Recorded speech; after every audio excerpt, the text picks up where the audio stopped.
प्राचीन काल में एक राज्य था जहाँ का राजा बहुत क्रूर और निर्दयी था।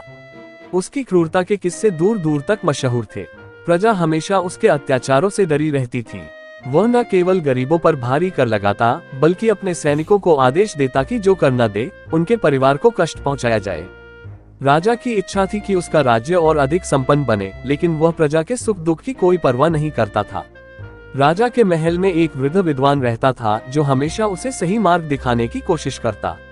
एक दिन उस विद्वान ने राजा से कहा, महाराज, प्रजा के बिना राजा का कोई अस्तित्व नहीं है। यदि आप उनकी भलाई करेंगे तो वे आपको सच्चे दिल से प्रेम और सम्मान देंगे।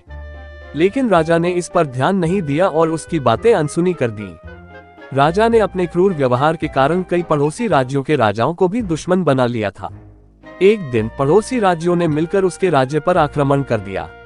राजा ने अपनी पूरी सेना के साथ युद्ध किया, लेकिन उसकी प्रजा दुखी और असंतुष्ट थी, इसलिए किसी ने राजा की मदद नहीं की।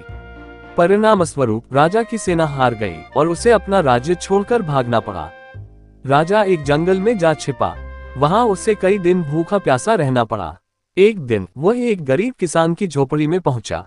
किसान ने बिना ये जाने कि वह राजा है, उसे खाना दिया और उसकी सेवा की। राजा ने किसान से पूछा, तुम्हारी स्थिति इतनी खराब है, फिर भी तुम इतने दयालु कैसे हो? किसान ने उत्तर दिया, हम गरीब जरूर हैं, लेकिन हमारे पास दिल है। हम दूसरों की मदद करके ही खुश रहते हैं। राजा को अपनी गलती का एहसास हुआ। उसने सोचा कि यदि उसने अपनी प्रजा के साथ अच्छा व्यवहार किया होता तो आज वह इस स्थिति में न होता। कुछ समय बाद राजा ने विद्वान और प्रजा से माफी मांगी और अपने राज्य में वापस लौट आया। उसने अपनी प्रजा की भलाई के लिए नए नियम बनाए, कर कम किए और उनकी समस्याओं को ध्यान से सुनना शुरू किया।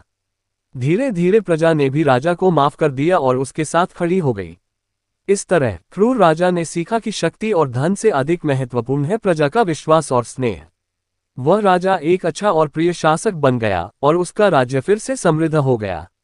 शिक्षा: ये कहानी हमें सिखाती है कि सच्चा राजा वही है जो अपनी प्रजा की सेवा करे और उनके सुख दुख का ध्यान रखे। क्रूरता से कुछ भी हासिल नहीं होता, प्रेम और दया से ही दिल जीते जाते हैं। ऐसे इंटरेस्टिंग वीडियो देखने के लिए मेरे चैनल को सब्सक्राइब करें और हाँ, बेल आइकन दबाना ना भूलें। धन्यवाद।